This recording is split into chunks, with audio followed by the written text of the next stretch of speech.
WASA Distance Education.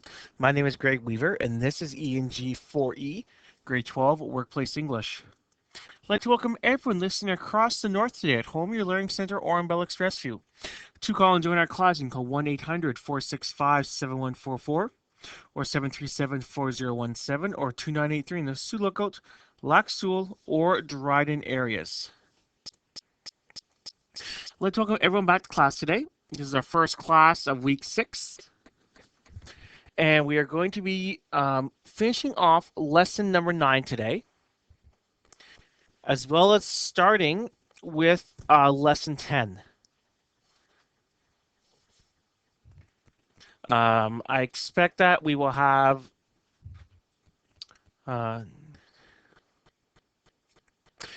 the entire Unit 2 completed either by the end of tomorrow's class or halfway through Thursday's class.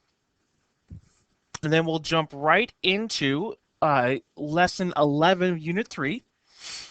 Get that finished on Thursday. Then you will have the weekend to watch the movie Twilight Eclipse. Now, check around your community, check your house, see if you don't have a copy. Some of the learning centers have received copies already. Check with your DEC. If you can't find a copy and they don't have one at the learning center, let me know. And I can send up copies. We do have copies here at the WASA office. I ordered enough for every learning center, but some DECs told me that they have a copy of the movie already in their own personal collection, and that I don't need to send one up. So some communities have not received them. But so they're going for that, though. You'll need that for while we're doing lesson 12, which will be next week.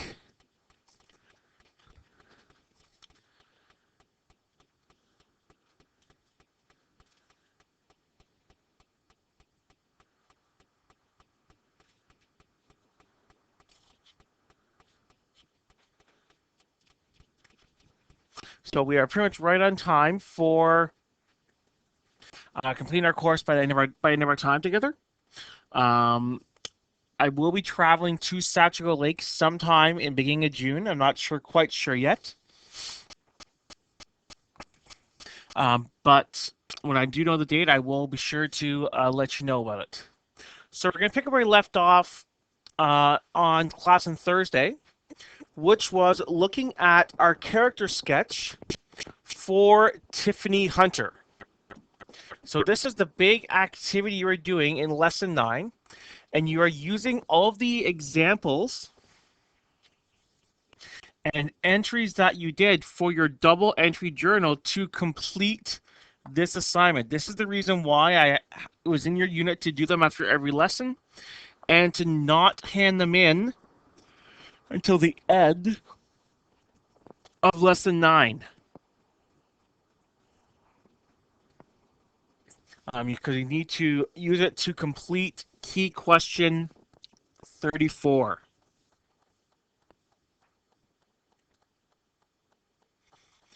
So what we did on Thursday is we looked at the 5 different areas that your character sketch examines. So look at what is the physical description of Tiffany. You had to describe her to someone. How would you describe her? What would she look like?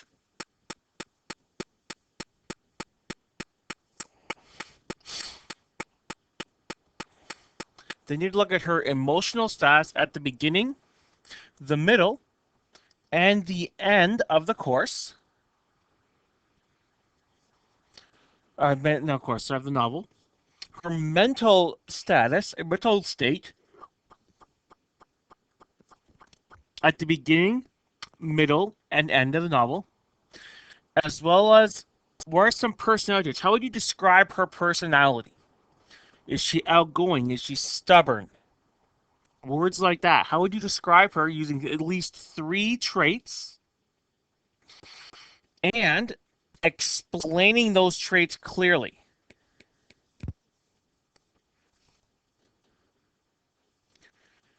And then finally, the last section was looking at the summarizing. This stuff you already did back in lesson 8. The different types of conflicts that she has been involved in, and quickly summarizing what they are.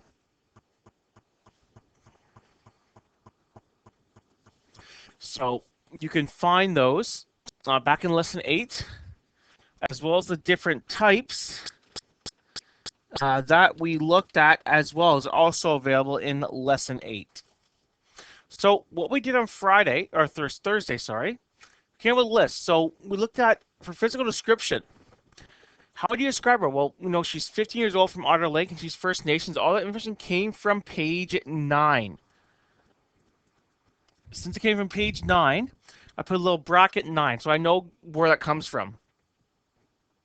It's just an informal citation. It helps me to, if I want to go back and check out the information, I can. And is she tall? No, what we had to keep going on answering because they didn't give you all the answers is she tall? Is she short? Skinny? What's her hair color? Her eye color? And you can find that mostly in chapters 2, 3, and 5. We looked at all of this when we looked at lesson 3 back in unit number 1. Next, look at her emotional status. So what's her? So what are her emotions at each part of the novel at the beginning? Well, she's happy and in love, and we can look at Tony and her that situation. She's angered at her father and by extension her mother for the situation that she's being put through at home. That's her emotions. In the middle, we print that she's angry at the world, and she's hurt from Tony's cheating and her dad's lack of care. He doesn't seem to care about anything, and that really has her upset and really angry. And then the end of the novels, we said she's exhausted from what happened. She's encountering Pierre and all that went wrong with that, as well as she's relieved that it's over, that she's home, she found her way back home, she didn't commit suicide like she threatened. She has a new appreciation for life, and that she's back there safe and sound. So really, those are the emotions that she was facing.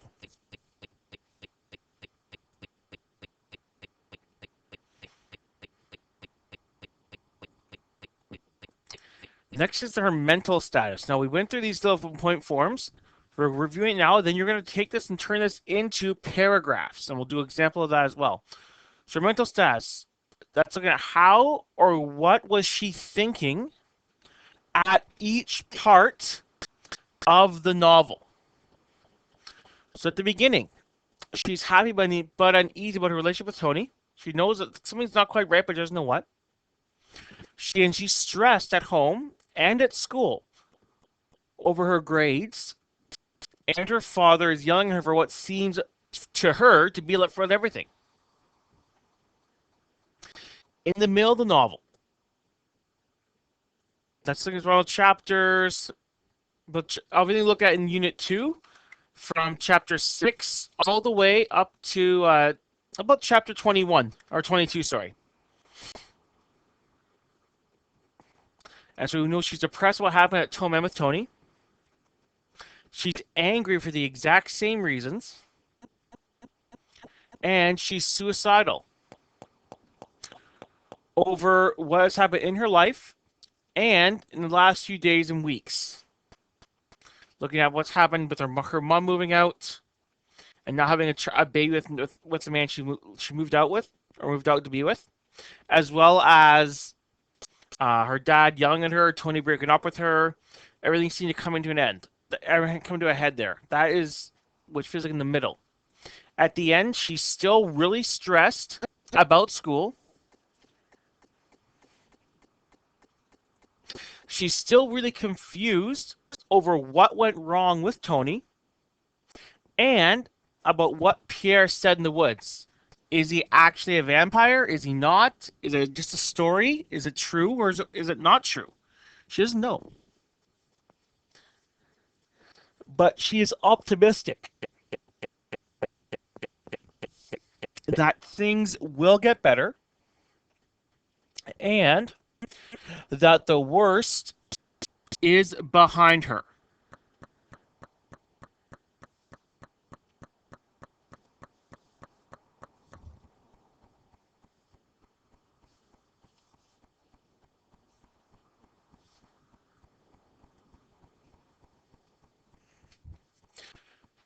So look at her personality traits. These are different ways you would use to describe her. So I think of at least three traits that you think describe Tiffany.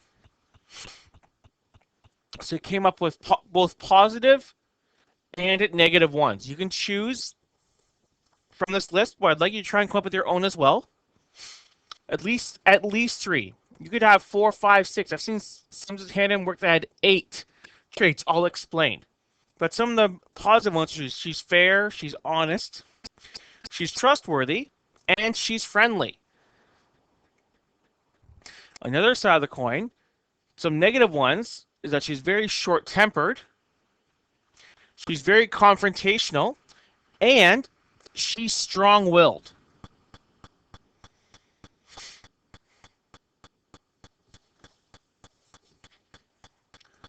And last one with the conflict she's involved in. So what conflict is Tiffany facing? And then explain them. So explain the different types of conflict she's facing.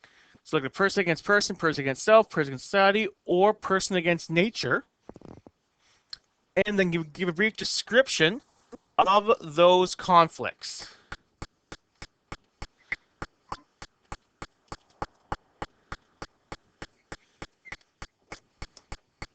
So this is our rough work that we did on Thursday. Just quick reviewed it. What we are going to do now is we're going to look at how can we take these ideas and turn them into our good copy.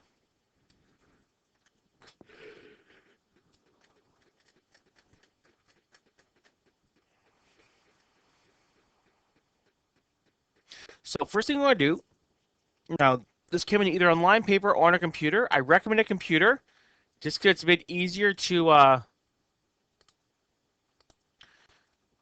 organize and correct your mistakes. So I'm going to keep the exact same title.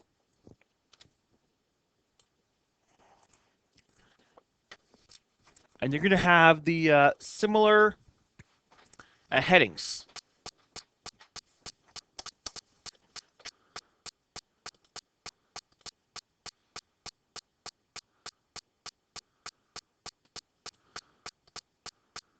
So let's bring this back down to 14. So on the, we'll have sort of the headings. So we'll have still the same physical description.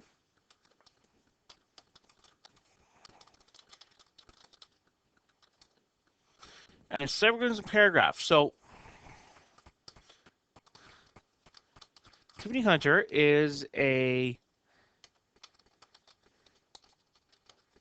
16-year-old girl from Otter Lake,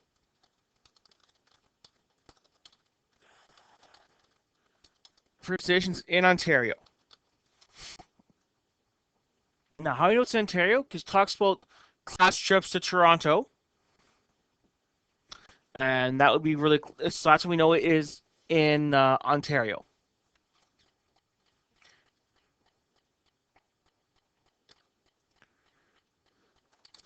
She is First Nations.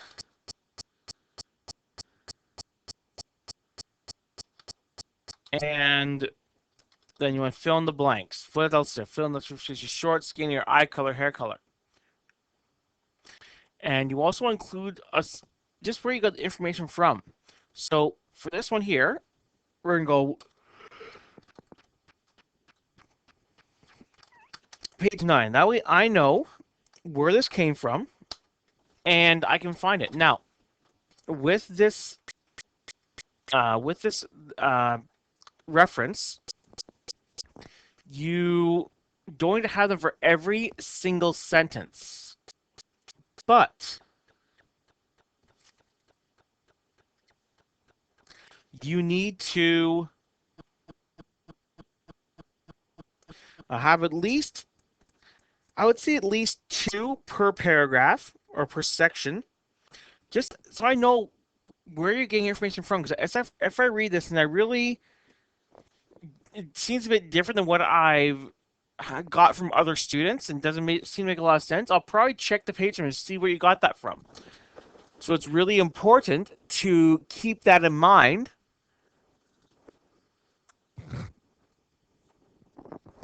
and to include the page numbers so that I can go back and check if I need to.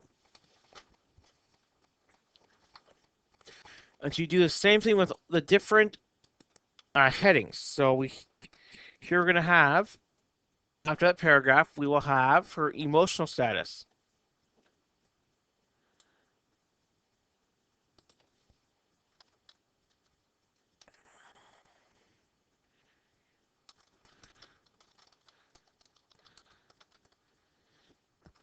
So same thing in the paragraph. Beginning of the novel, Tiffany is happy and in love with Tony. She enjoys, and then I'm just explaining how is she happy and in love. She enjoys having a boyfriend.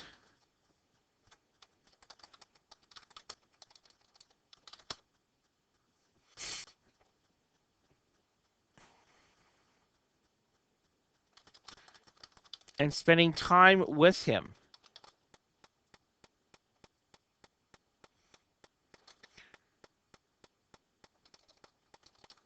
And now do a little transition phrase or transition words just to link it together.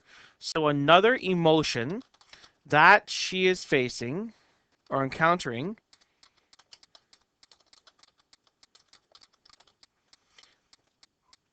is anger at her father and her absent mother. She is angry at her mother for leaving her and her father and her grandmother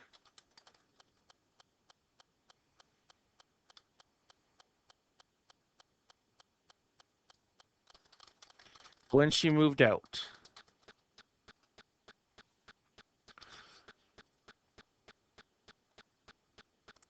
She is angry at her father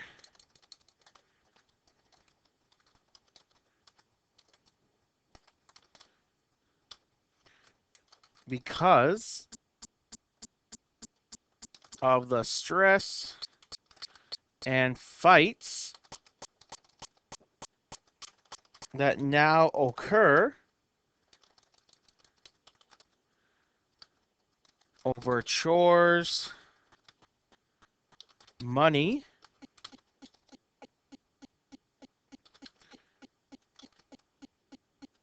and school grades.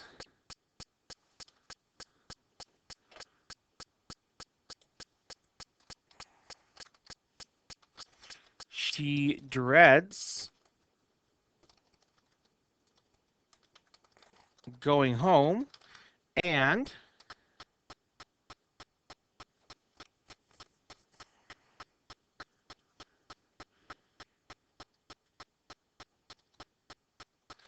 spends as much time as she can away to avoid the fights. Now, this paragraph here, a first thing you'll notice is that there is no citations or no page numbers with this. That is because I don't have a complete WT journal in front of me. However, you should have that. That's what I did doing the assignment. Another thing you notice is that I have events from the novel, and then I explain or I analyze them and go in a bit more detail of how they would make her, how would they make her feel? How would they impact the emotion that she's facing? So because that is an analysis, I don't need to we're putting a page number with that. We have to do this for the beginning or for the middle and the end, as well as beginning, middle, and end for mental status, for personality traits, and for the conflicts. Now, the conflict work you may or may not have, or you should have already completed if you did the key questions. If not, you can use almost the exact same answers for both the conflict question in lesson 8, as well as this. What you need to summarize your answer down for Tiffany. In the conflict question, it's probably, in key question 28, it's probably almost a page long with Tiffany. You need to try and condense that down so it's down to about one, maybe two small paragraphs. And then you want to save it and hand it in. Now, when you hand this in, it's worth a lot of marks. It's worth 60 marks total. And I'm going to mark it using this rubric that's on page 22. So it's out of 60, and there's 4 categories that you can earn marks in. If you do it on a computer, you can always email it or send it through Facebook to me. Or you can have your DEC print it off and fax it as well. So once you get it done, you're going to hand that in. Once you have completed this question, and only once you have completed key question 34, do you hand in key question 35. 35 is your WIT journal. It's the last assignment for lesson 9, but you can hand that in until you get your character sketch done. So you can hand them both at the exact same time if you want. What we're going to do now, I know I spent the last about 25 minutes talking or so, so I'm going to give you a chance to get started on your character sketch, taking your either working the rough notes, or hopefully you have the working those on the weekend, and you can start writing out in paragraphs. So I'm going to give you a chance to get started with that. We're going to take about a 5-minute break, and then we'll come back. I'll answer any questions that you have, and then we'll get started with looking at lesson number 10.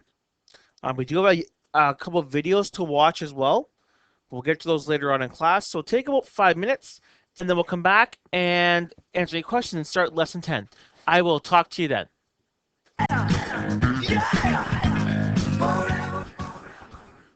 And we are back. We have a chance to get started looking at key question 34. If you do have any questions, I know we don't have anyone on with us right now, but if you're listening on home or using the YouTube feed, be sure to let me know. I'll be glad to answer any questions that you have. And if you need a bit more explanation, some students do struggle with this assignment. I'll be glad to go over them and help you make sure you can complete and do well in this assignment. We're going to move on now to lesson number 10. It's our last lesson in our unit here. So this is story extension. So by now we have completed the novel. We're done. We're going to look at how can we take what we learned, what we read about, and expand and use it a bit more. So we're going to complete 2 activities designed to make you think about the novel and the connections that you can make to your everyday life. You'll be required to complete a mind map of the novel, then create a movie poster for that same novel. So first thing is a mind map. This is what's known as a brainstorming map. We've done them before. We've done them in this course. We've done them before in the grade 11 course. We took the grade 11 course with us. I'm sure you've done it. It's just like a brainstorming map. It's just a different way to use it. So what we're going to be looking at is a mind map. Now this is created a single word or text placed in the center, which the ideas are associated and branch off of. So major categories rate from the central node, and lesser categories are sub-branches from larger branches. Categories represent words, tasks, and ideas. Below are 3 examples of completed mind maps. You can also watch a video on how to make one and read the following articles as well. So there's articles and there's examples. We have 3 pages of examples. But what I want to do first, I want to show you this YouTube video. It's about 6 minutes. It helps us to go over exactly what a mind map is and how to get it set up and organized. Then we're going to look at the 3 examples, and we'll come into class and we'll actually start working creating our mind map in class tomorrow. So we're going to watch this video. If you have any questions, watch it. If you want to rewatch it again, you can just type in this link, or you can go to YouTube and just search how to mind map. So we'll watch this. Let's say it's about 6.5 minutes long, and then we will we'll look at the other examples in the unit. So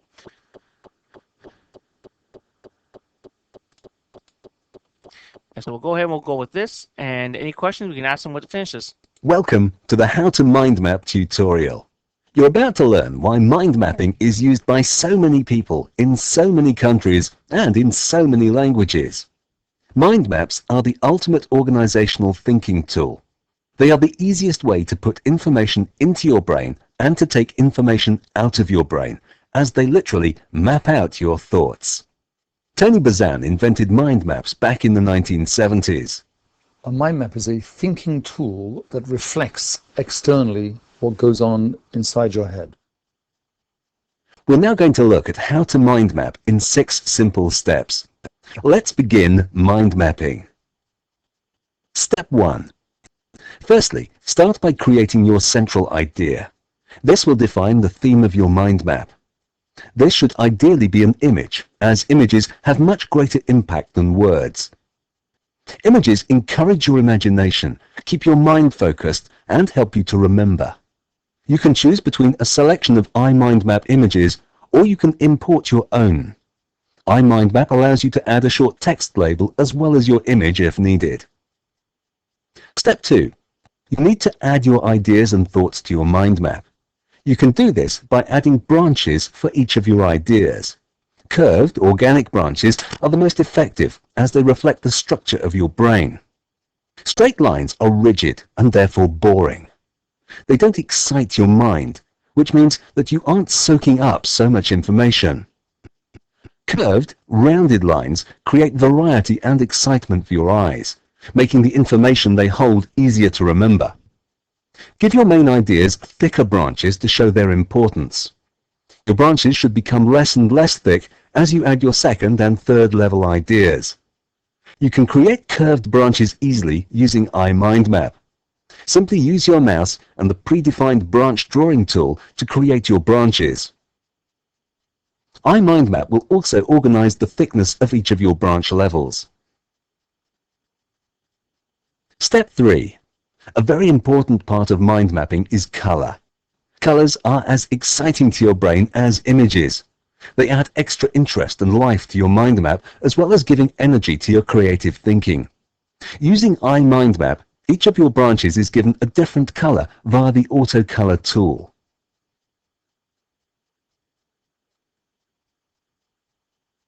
Step 4.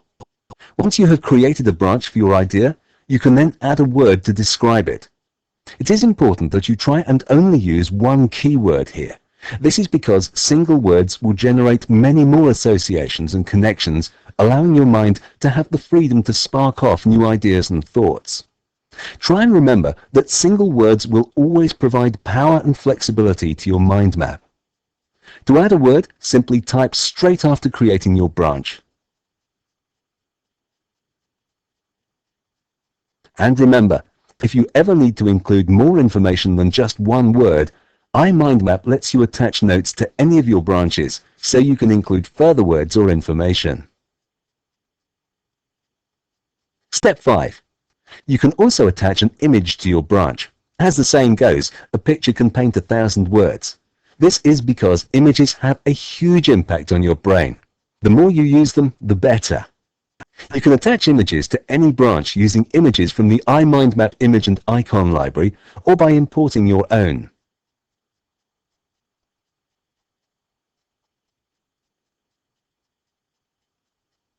An even better way to mind map is to try and use images instead of words on your branches.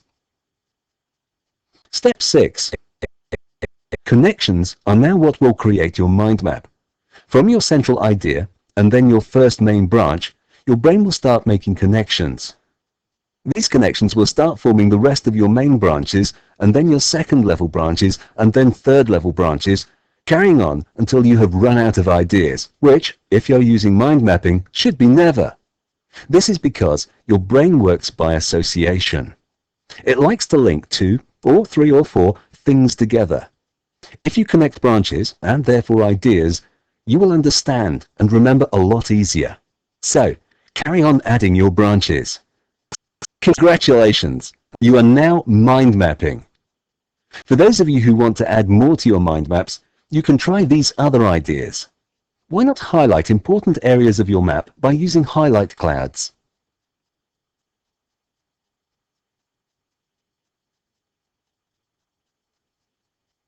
Relationship arrows can be used to connect two ideas that are related but may not follow each other. Want to add more information to your mind map? Why not add links to your branches to different websites, documents, or other mind maps? This will allow you to easily access more information about a particular topic.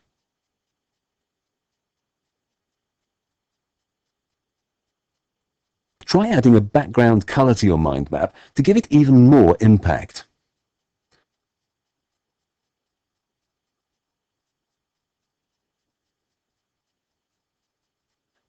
All done? When you have finished creating, you can easily save your mind map so that you can come back to add more to it whenever you feel like. You can print your mind map and put it on your wall to help you remember a difficult topic or remind you of a particular area. An even better idea is to tile print so that you can create posters of your mind maps. Great to put up in the classroom or on your bedroom wall. You can even export your mind maps as a web page, image or PDF or into Word or PowerPoint. Try this if you want to use your mind map to deliver a presentation. Now you can mind map, you should start learning, planning, problem solving, concentrating, organizing and remembering easier and better.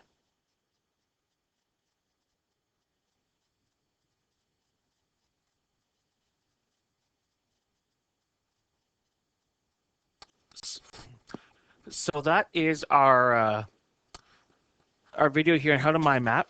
I realize that we don't have enough time now to do anything else. One thing I want to let you know about is it talked in the video about using some software. Here at WAS, we don't have access to that software. It costs a lot of money, and we can't justify getting it. However, I'm going to show you. Easy to do is just using lines on line paper. When we look at doing our example tomorrow using the smartboard, we'll show you how you can set up that way as well as how you can set up if you want to use lines in Microsoft Word as well. But that's where we'll end, and we'll pick this up again tomorrow. Any questions, be sure to let me know. Other than that, I'll talk to everyone again at the exact same time tomorrow. Till then, have a good night, miigwech, and bye for now.